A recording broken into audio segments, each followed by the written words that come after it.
कल मेरे को एक स्टूडेंट का मैसेज आया जिसमें उसने बोला कि सर क्या आप मेरे को एक्सपेंस और लाइबिलिटीज के कुछ और एग्जांपल्स दे सकते हो। तो क्यों नहीं यार, हम आप ही के लिए तो बैठे हैं यहाँ पे, जरूर देंगे। आपको एक्सपेंस और लाइबिलिटीज के एग्जांपल्स के साथ साथ मैं इसके पूरे डीप कॉन्सेप्ट के बारे में थोड़ा बात करूंगा। और उसके अलावा मैं आपको बताऊंगा रिसीवेबल, रिसीव्ड, पेबल और पेड, इनमें क्या अंतर होता है। मतलब आगे आने वाले टाइम में जब आपको ये कॉन्सेप्ट पढ़ाएंगे, मतलब ये जर्नल एंट्रीज करोगे आप इस टाइप की, तो डेफिनेटली आपको कुछ ना कुछ प्रॉब्लम्स फेस करनी पड़ेंगी। फ्यूचर में आने वाली प्रॉब्लम्स को अभी हम टैकल करेंगे, अभी की अभी। तो बने रहिए हमारे साथ इसी वीडियो में। Hello everyone, my name is Ravi Raman and you all are watching my YouTube channel R Gurukul. तो बढ़ते हैं आगे की ओर और फिर से मैं आपके लिए कहानी लेके आया हूँ जिसमें हम समझेंगे क्या लाइबिलिटीज हैं, क्या एक्सपेंस हैं। तो शुरू करते हैं और आगे बढ़ते हैं। तो कहानी इस प्रकार है कुछ कि आप एक बार जा रहे होते हो स्कूल। अब स्कूल के रास्ते में आपको कुछ लोग मिलते हैं। तो आगे बढ़ने से पहले मैं बता देता हूँ कि कौन कौन मिलते हैं। अब ये और मंदिर, मंदिर को बाद में, पहले ये मिलते हैं। तो ये बोलते हैं कि हमने काफी दिन से कुछ खाया नहीं है, तो कुछ खाने पीने के लिए दे दीजिए, कुछ पैसे दे दीजिए। तो आपके पास कुछ पैसे पड़े होते हैं तो आप पैसे दे देते हैं उन्हें। फिर आगे बढ़ते हैं, मंदिर मिलता है आपको। मंदिर में आप पूजा करते हैं, उसके बाद उनके दान पात्र में पैसे चढ़ाते हैं और स्कूल चले जाते हैं। अब स्कूल से जब आते हो वापस घर, अब आप सोचते हो कि यार पैसे मैंने दे दिए उन्हें, अब क्या एंट्री करूँ? क्योंकि अगर जो मैं कुछ खाया पिया होता तो मतलब खर्चा करा होता, पर मैंने अब तो उन्हें ऐसे ही दे दिए ना। एक बात समझो, अगर तो जो हम खर्च करते हैं, खर्च करना मतलब हम किसी चीज को परचेज करते हैं तो उसके ऊपर एक्सपेंस करते हैं। अब हमने खर्च कर देते हैं उन्हें, हमें उसके बदले कुछ मिलता है। अब उस बात को एक मिनट साइड रखते हैं। अब यहाँ पे हमने कुछ खर्च तो करा नहीं है, मतलब पैसे तो दिए नहीं है, ऐसे ही दिए हैं। पैसे ऐसे ही दिए हैं, पर कुछ खाया पिया नहीं है। अब अगर जो मैंने कुछ खाया पिया होता तो रिफ्रेशमेंट लिखता, रेंट वगैरह पे किया होता जो कि नहीं करा तो रेंट लिखता, पेट्रोल भरवाया होता तो पेट्रोल वगैरह कुछ लिखता। पर यहाँ पे तो मैंने ऐसे दे दिए, तो यार क्या नाम लिखूं? तो हम क्या लिखते हैं? डोनेशन। जैसे मैंने अभी आपको पेट्रोल का, रेंट का, रिफ्रेशमेंट का एग्जांपल दिया, वैसे ही ये है। अब एक्सपेंस के कई केसेस में ये होता है कि हम उसको वो नाम ना देके कुछ और नाम देते हैं। अब आप सोच रहे होगे कि ये लिविंग थिंग है और वो नॉन लिविंग थिंग है, तो दोनों के लिए डोनेशन ही यूज होगा। तो अकाउंट्स में बोला है वेदर इट इज लिविंग और नॉन लिविंग, दोनों का जब नेचर सेम होता है तो हम एक ही वर्ड यूज करते हैं। अब यहाँ पे हमने दोनों जगह डोनेशन ही दिया है तो डोनेशन यूज करेंगे। अब ऐसे ही अगर जो हम टूर पे जाते घूमने के लिए तो वहां पे क्या लिखते? ट्रेवल्स। अब हमने रेंट पे करा रेंट, वैसे ही खाने पीने के लिए रिफ्रेशमेंट। अब आप सोच रहे होगे तो यार कुछ ऐसी जगह भी तो होती होंगी जहाँ पे हम अलग नाम यूज करते हैं। ये यहाँ पे तो हम दूसरा नाम यूज करते हैं, पर जहाँ पे हम उन्हीं का नाम यूज करते हैं वो भी देख लेते हैं। अब यहाँ पे क्या है, हम कार लिखेंगे या फिर फर्नीचर लिखेंगे? क्यों? क्योंकि यहाँ पे हमने क्या है, एक एसेट परचेज करा है। कार और फर्नीचर दोनों एक एसेट ही हैं। जब हम किसी एसेट के ऊपर खर्चा करते हैं, एक्सपेंस करते हैं, तो उसी का नाम आता है। अब वहां पे हमने कुछ परचेज नहीं करा था, डोनेशन मतलब पे ही किया था, उसके बदले हमें कुछ मिला नहीं था, तो वहां पे हमने डोनेशन वर्ड यूज करा। अब क्या है, उस बच्चे की क्वेरी सॉल्व करने के लिए मैंने ये वीडियो बनाई है। अब जैसे ही कल सुबह होगी, मैं आपके लिए इनके नेचर के ऊपर जो वीडियो बना रखी है मैंने, वो रेडी है, वो आपके लिए तुरंत अपलोड कर दूंगा। जिसमें एसेट डेबिट क्यों होता है, लाइबिलिटीज क्रेडिट क्यों होती है, ये सारी चीजें हैं। तो अब बढ़ते हैं नेक्स्ट कॉन्सेप्ट की ओर, जो हमें बताएगा रिसीवेबल क्या है, पेबल क्या है, रिसीव्ड क्या है और पेड क्या है। तो लेट्स स्टार्ट।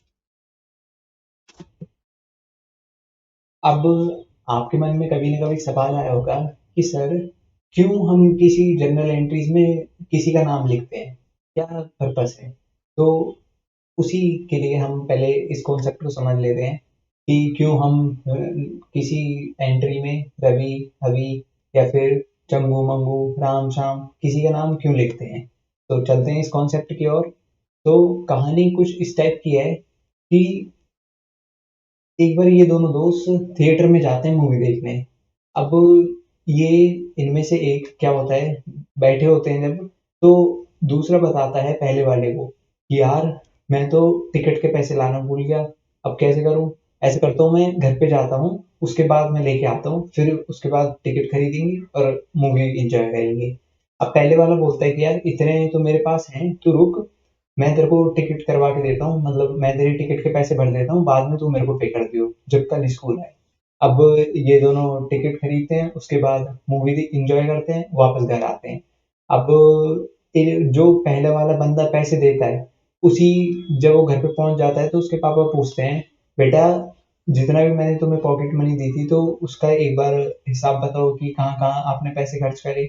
तो वो पूरा हिसाब दे देता है। अब लास्ट में जब बारी आती है इनकी, कि जो इन्होंने अपने फ्रेंड को पे करे थे, तो उसके लिए ये अपने पापा से बोल देते हैं कि मैंने इतने पैसे 250 रुपये मैंने उनको दे दिए थे, मतलब कि उनकी मूवी की टिकट के पैसे वो लाना भूल गए थे तो मैंने परचेज करके दे दी थी। अब पापा कहते हैं कि उन पैसों का क्या होगा? तो वो कहते हैं कि वो मेरे को कल पे कर देगा। अब पापा, आप तो उठ के चले जाते हो। अब पापा को जर्नल एंट्रीज मेंटेन करनी थी, मतलब अपने घर खर्च होता है तो उसको मेंटेन करना था। तो वो क्या नाम लिखेंगे, मतलब क्या चीज करेंगे कि कैश गया कहाँ गया, कोई पर्टिकुलर जगह पे तो लिखेंगे।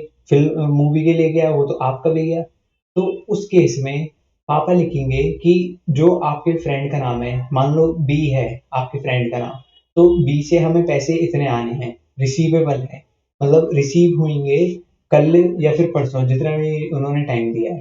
तो ये होता है रिसीवेबल।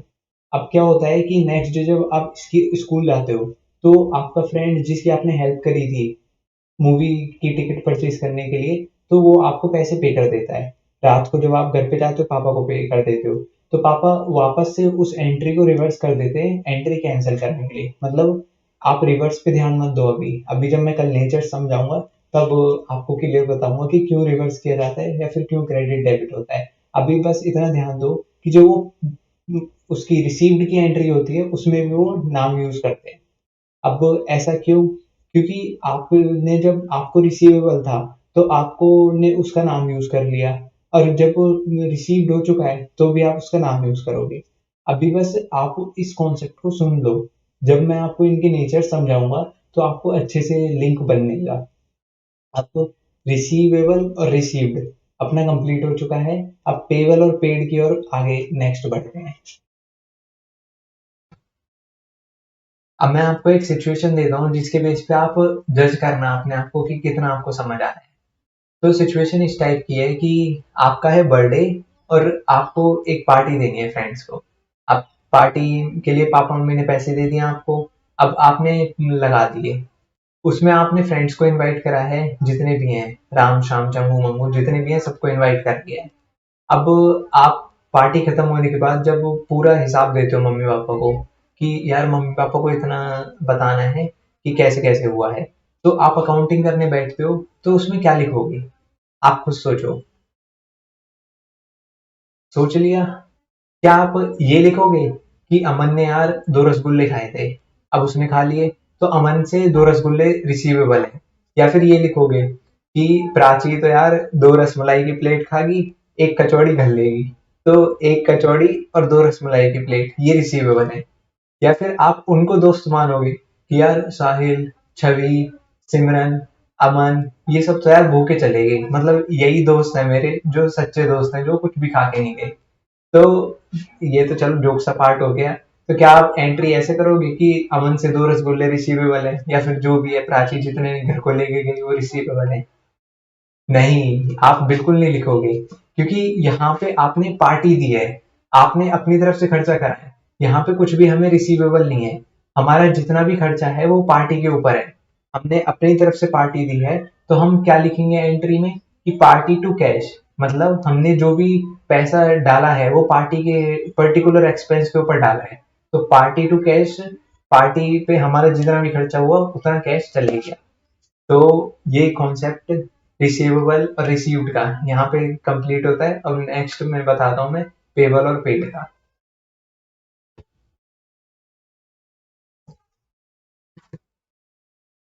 अब हमारा लास्ट बचा है पेड। यहाँ पे आप घर के सामने वाली शॉप पे जाते हो, वहां से एक चॉकलेट लेते हो और उसे खाते हो, और वहां पे काउंटर पे या फिर चॉकलेट लेते हो, काउंटर पे पैसे पे करते हो और बाहर आके उसे फिनिश कर लेते हो। यहाँ पे सिंपल सा कॉन्सेप्ट है कि यार पे कर दिया, पेड, बस। रिसीवेबल, हमें जब शॉर्ट में समराइज कर देता हूँ, रिसीवेबल जब हमने किसी के पैसे पे करे, तो अब हमें उससे पैसे आने हैं, वो हमें पैसे पे करेगा, हमें पैसे पे करेगा, हमें पैसे आने हैं, तो ये हो गया रिसीवेबल, रिसीव होगा। रिसीवेबल हो गया, रिसीव्ड। अब जब वो पैसे पे कर देगा तो रिसीव्ड हो जाएगा। हमें पहले आने थे और अब उससे रिसीव्ड हो चुके हैं, तो उसका खत्म। पेबल, हमने कुछ खाया, अब यार वॉलेट देखा तो वॉलेट बिल्कुल खाली था, तो हमने क्या करा, अंकल से रिक्वेस्ट करी और बोला कि हम कल या परसों में पे कर देंगे। तो अब हम अपने अकाउंट्स की एंट्री में क्या करेंगे कि अंकल को पे है हमें। अब हमारी जो लाइबिलिटी है वो जनरेट हो जाती है कि अंकल की जो मतलब अंकल के जो पैसे हैं वो हमारे ऊपर आ गए हैं, हमें उन्हें देने हैं, तो एक तरह से हमारी क्या होगी, लाइबिलिटी होगी। तो जब हम उन्हें पे कर देते हैं तो पेड हो जाता है। तो ये कॉन्सेप्ट हो जाता है यहाँ तक खत्म। अब यहाँ पे मैं कह रहा था कि एक कॉन्सेप्ट है मेन जो कि हमें पूरा बताता है कि कितना, कहाँ से शुरुआत होती है अकाउंट्स की और कहाँ पे खत्म होता है, तो उसकी बात और कर लेते हैं।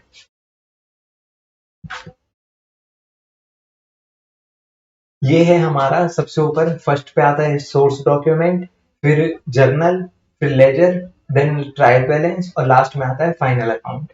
अब आप सोच रहे होंगे कि ये क्या नई चीज है, तो शॉर्ट में समराइज कर देता हूँ, क्योंकि कल जो आने वाली है वीडियो जिसमें मैं एसेट्स लाइबिलिटीज के नेचर बताऊंगा, उसमें तो इनका कोई काम नहीं है, पर आगे आने वाले टाइम में थोड़ा बहुत इनका काम होगा। और यार, मैंने बोला था ना, जितना हम लॉजिकली चलते हैं, जितना हम रियल लाइफ से कनेक्ट होके चलते हैं, उतना हमें और जल्दी अच्छे से पता चलता है। तो ये चीज जो है ये रियल लाइफ से कनेक्ट करेगी। अब मैं बता देता हूँ। पहली जो सबसे ऊपर है सोर्स डॉक्यूमेंट, वो क्या होता है? तो सोर्स डॉक्यूमेंट होता है, सोर्स डॉक्यूमेंट वो सारी चीजें होती हैं जैसे कि बिल। अब ये तो हमारे घर में क्या होता है, कहते हैं ना पापा कि बिल लेके आना, बिल दोनों चीज से यूजेबल होता है। पहला तो टैक्स चोरी नहीं कर सकता दुकानदार। दूसरा ये कि जब हम पापा जो हैं अकाउंट मेंटेन करते हैं, तो बिल में देख के एग्जैक्ट अमाउंट कॉपी कर देते हैं अपनी बुक्स में और उसके एंट्री कर देते हैं, और मंथ के लास्ट में उसे टैली करके ये देख लेते हैं कि कितनी हमारी इनकम थी और कितने हमारे खर्चे हुए हैं और कितने हमारे बचे हैं।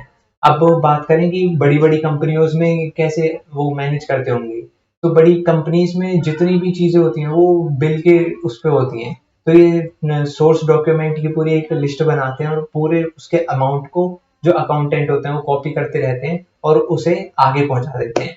अब सोर्स डॉक्यूमेंट क्या हेल्प करता है हमें? ये सोर्स डॉक्यूमेंट जितने भी होते हैं, ये सोर्स डॉक्यूमेंट क्या क्या हो सकते हैं? हमने फर्नीचर खरीदा तो फर्नीचर का बिल, हमने बाइक खरीदी, बाइक का बिल, कुछ भी जिस चीज में हमें दूसरे मतलब शॉपकीपर, होलसेलर, रिटेलर जितने भी लोग हैं वो हमें बिल देते हैं, वो सारी चीज हमारी सोर्स डॉक्यूमेंट होती है। अब सोर्स डॉक्यूमेंट हमें हेल्प करती है जब हम जर्नल एंट्रीज बनाते हैं।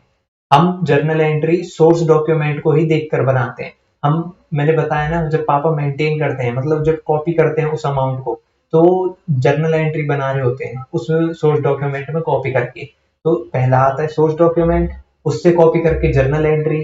अब जर्नल एंट्री को थोड़ा समराइज कर देते हैं हम, जैसे कि समराइज समराइज नहीं, सॉरी, थोड़ा कम छोटा कर देते हैं। अब कैसे? बड़ी बड़ी कंपनी जैसे रिलायंस हो गया या फिर विप्रो हो गया, बहुत बड़ी कंपनीज में क्या होते हैं, शेयर होल्डर्स होते हैं, डिविडेंड होते हैं,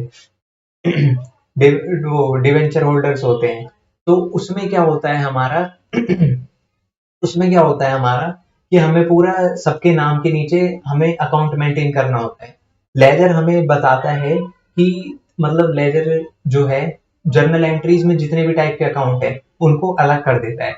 जैसे मैं एक एंट्री बताता हूँ, हमने फर्नीचर को परचेज करा, तो furniture account debit to cash, furniture asset है, फर्नीचर आया और कैश गया। अभी इतने पे ध्यान मत दो, कल मैं नेचर बताऊंगा तो उसमें बता दूंगा। तो फर्नीचर जब आया, तो फर्नीचर का हम अकाउंट अलग बनाते हैं और कैश का अकाउंट अलग बनाते हैं। फर्नीचर के अकाउंट में हम कैश की एंट्री कर देते हैं और कैश के अकाउंट में फर्नीचर की एंट्री। अब लेजर जो मैंने बताया, इतना डीप नहीं जाना, ऊपर से मैंने बता दिया है, अब इतना काफी है। तो वो लेजर के बाद जो ट्रायल बैलेंस बनता है, उस लेजर को की हेल्प से हम उस डाटा को और छोटा बना देते हैं, ट्रायल बैलेंस से और छोटा बन जाता है। फिर लास्ट में हमारा फाइनल अकाउंट बनता है जो कि होता है बैलेंस शीट। हमारी दो ही चीज होती हैं उसके अंदर, एक एसेट और एक लाइबिलिटी। हमारे पास कितने एसेट हैं और कितने लाइबिलिटीज हैं, हमारे पास कितनी इनकम जनरेट वाली करने वाली चीजें हैं और कितने हमारे मतलब कर्जे हैं मार्केट में। तो उन सबको देखते हैं, उन सबको एनालाइज करती है कंपनी और उसके बेस पे निकालती है कि वो प्रॉफिट में चल रही है, लॉस में चल रही है, और क्या किस उसमें चल रही है, परिस्थितियों में चल रही है। अब ये पूरा यहाँ पे हो जाता है हमारा कंप्लीट। एक बार नेक्स्ट स्लाइड देख लेते हैं अगर जो कुछ है तो। ओ, यहाँ पे तो कुछ नहीं है। तो अगर जो आपने वीडियो को एंड तक देखा है तो आपको धन्यवाद, थैंक यू। आपने अपना टाइम वेस्ट नहीं करा है, इसको इन्वेस्ट करा है। डेफिनेटली हमारा, मेरा और मेरी टीम का यही गोल है कि आपके टाइम को वेस्ट ना होने दें और आपको आगे की ओर ले चलें। तो आपका यहाँ पे इन्वेस्ट करा हुआ टाइम डेफिनेटली बेकार नहीं जाएगा। तो thank you for watching my video and please if you like this video then subscribe my channel and press the bell icon। and अगर जो अच्छी ना लगी हो तो डिसलाइक का भी यार बटन नीचे ही है, जरूर कर देना, पर प्लीज कमेंट जरूर करना। उससे क्या है, मेरे को पता चल जाता है कि क्या क्या मेरी गलती